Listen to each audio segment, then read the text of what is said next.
good afternoon and welcome to a special edition of the NI Women's Football Show, which this afternoon has a very special guest in the form of Gary McAllister, who is the chairperson of the Amalgamation of Northern Ireland Supporters Clubs. Gary, welcome to the show. Hi, Colin. Where are you speaking from today? I'm actually in Albufeira in Portugal. I've managed to get a week's holiday before the finals. I say a holiday, but the phone hasn't really stopped, so that's how it goes. I think we're paying you too much money, are we? I wish. As long as you're having a good time, that's the main thing.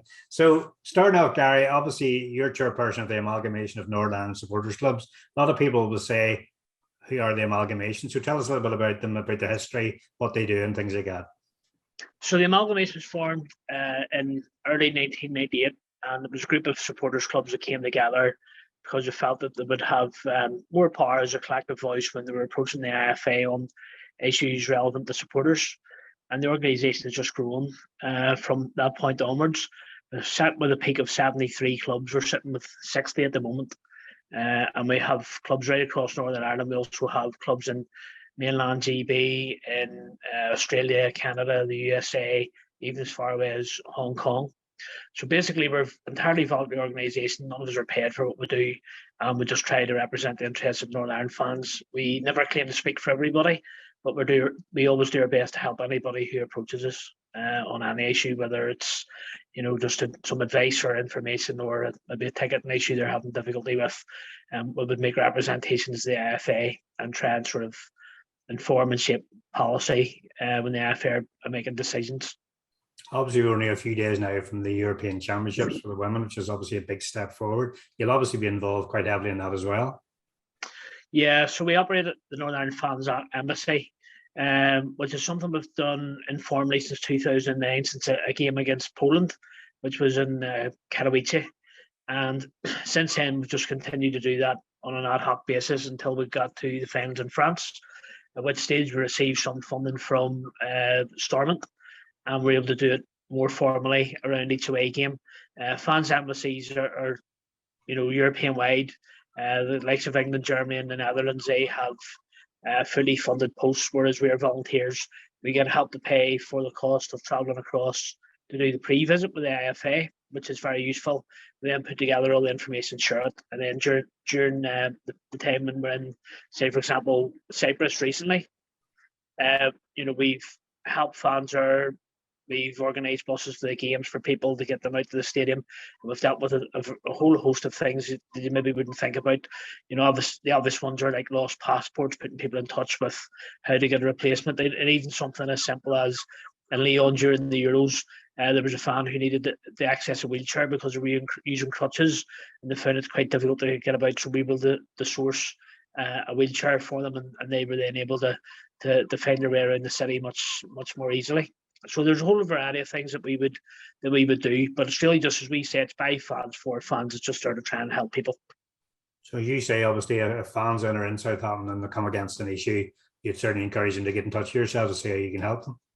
Yeah, we have worked closely with the Irish FA, and we did one of our pre-visits across to Southampton at the end of April, which was really useful. We met the local police, we met someone from the local council, we visited St Mary's Stadium, and thankfully the stadium manager is actually someone who's a Northern Ireland supporter. So that was all very useful. It allowed us to actually have a look around and understand, which is one of the most important things for us. You can pull information off the internet, but we've actually been there and seen around, and you actually have a grasp of how to get around, how much things cost. It is useful. But we expect to be busy. We'll be working alongside the Irish FA, who'll have staff members and a team of volunteers there, especially around the fan parties on match day. But we'll be there to help people as and when required. Okay, so you say you've been to a pre-visit to Southampton. Obviously, you've had a chance to look at the ground and everything around it. What can we expect when we get over there? Well, the first thing I would say about Southampton is I'd been there previously for a football match. One of my brothers actually supports Southampton. We took him for a surprise birthday visit. It's a very good city for hosting football matches. It's very compact.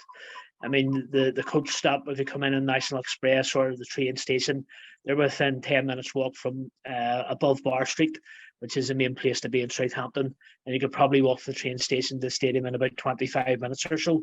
So everything's very compact. Above Bar Street has everything you could possibly need, you know, a full range of restaurants, there's pubs, shopping centre, everything you need. And the fan park is actually further down above Bar Street, which is known locally as the High Street. So literally everything's within walking distance. And the stadium from where the fan parties will be in Palmerston Park is about 15-minute walk. Obviously, if people have small children with them, it might take them a little bit longer, but I don't think you would need to rely much on public transport because you should be able to walk around, and hopefully the weather will be good enough to allow us all to do that. I take it they're a friendly bunch of people over there. I'm looking forward to welcoming the Mad Irish. Very, very much so. And I think it's a bit of a novelty for them to be hosting, as they say, it's a major tournament, which it is. And it's really good for us that we're all in all our games are in one place. So we weren't having to do multiple, site visits as we did for the men's tournament in 2016 in France. And it means that people can set up a base. And I think after a couple of days, they'll be pretty familiar with, getting around Southampton and where things are. But yeah, the people at Southampton Football Club, the police, the council, everyone's really, really looking forward to welcoming us. And I think you'll find as you go along, there'll be a couple of special things tying in with the Green and White Army, which the FA have organised. There's, possibly a screening of the documentary showing the path to qualification and a few other things which will be revealed along the way. Okay, sounds like it'll be a good time all around. And in terms of yourself, obviously, and I know obviously you have a helpline and so forth in line, and also you've got a text alert service, should I say. I've got the number here, the helpline. I'm going to put it on screen as well, 07943542100. So basically, if anybody's stuck, I would suggest put that on your phone, and if you're stuck, just drop you a quick text. There's also the text alert service. What exactly is that as well? So if you send a text message to 88802, then you will register to receive free text messages. It costs your normal standard network rate, is the buzz phrase, to register, but the messages are free to receive.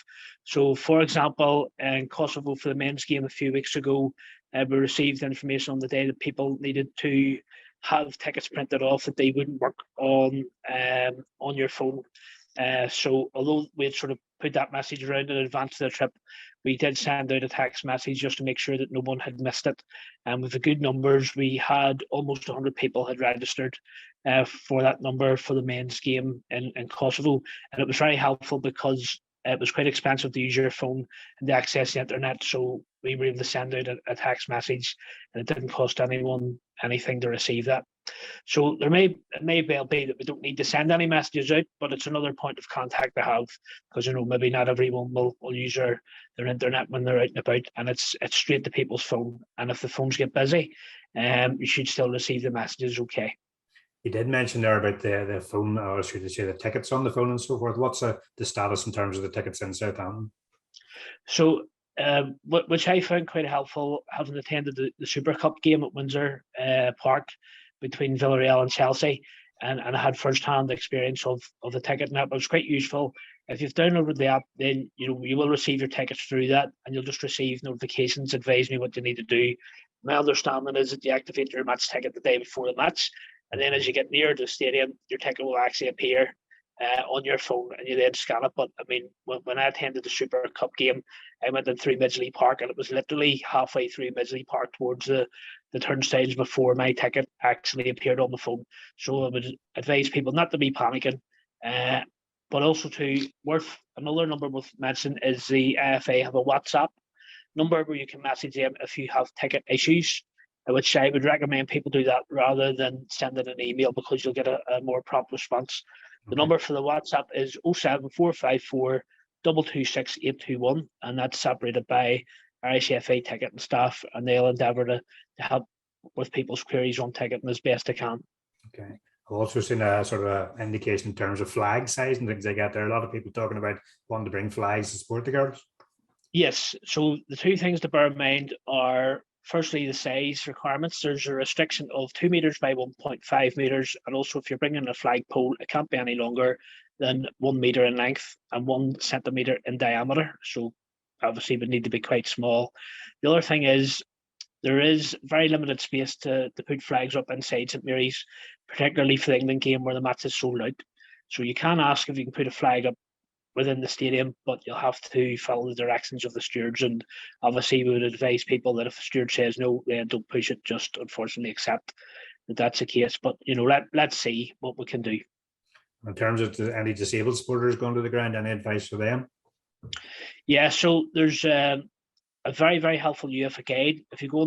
If you search UEFA.com Southampton guide, you can download the guide for Southampton, which gives you all the information that you need regarding the stadium, the city, travelling, what you're allowed to do and not allowed to do. And there's quite a helpful bit in there about accessibility. All of the seating and understanding in St Mary's is at ground level and is wheelchair friendly. There's also a shuttle bus from Southampton Central train station on the day of the England game only, but it has it's wheelchair friendly as well. So if someone doesn't want to have to make their whole way from the fan party right round to the stadium, the train station is slightly closer, and then you can make their way from there. But the UEFA guide is very detailed. We've put as much information as we possibly can on our blog, which you may have seen on Facebook. It's available on our website at aoinsc.co.uk. But there's a lot more information in there. If anyone has specific questions. The other point I would make in relation to stadium rules, if you need to bring in some medical equipment, or for example, we found in France that people needed to request permission to bring in syringes for insulin and so on. If you look in that guide, you can also look on our blog on our Facebook, which tells you the email address at Southampton Football Club that you should contact. I would strongly recommend people to get in touch now and not to leave it too late. Obviously, and you may also need proof to support your request. Okay, that's excellent. Anything else you want to add on any subjects at all?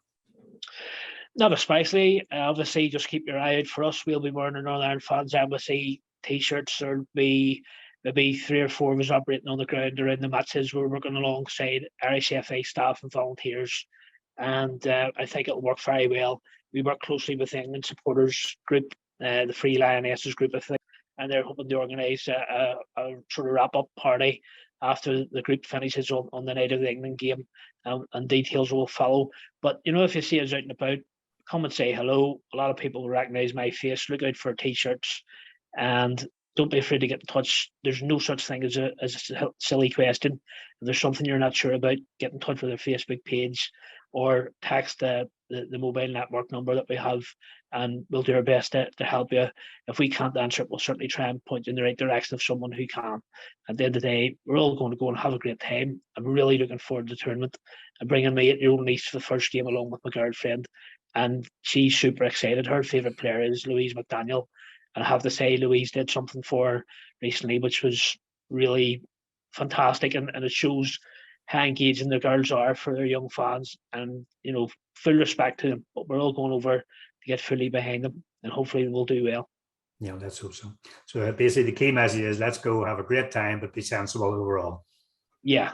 And I hope to see everyone at the fan parties in the Palmerston Park, which on the two games that kick off at 8 o'clock. The fan party runs from 12 to 6, and on the day of the second game, I think is the Austria game on the 11th of July. It's an earlier kickoff, so the fan park's from 12 o'clock to 3 o'clock. It's free. Come along. There'll be activities for kids. There's face painting. There's interactive football activities, and basically you can have a picnic if you want. If you want to have a drink, you can. But bear in mind that it's very much a family-oriented event. So just say to people, come along. And enjoy yourself, but just bear in mind that it's a family orientated ethos, and let's just show ourselves in the best possible light and continue to do what we do everywhere we go, which is make friends for our country. Okay, Gary, listen, thank you very, very much for joining us and giving us information today. Next time I see you, hopefully it'll be Southampton, but we have the sunshine there back, so let's look forward to a great tournament. Thanks very much for having me on, Colin. Much appreciated.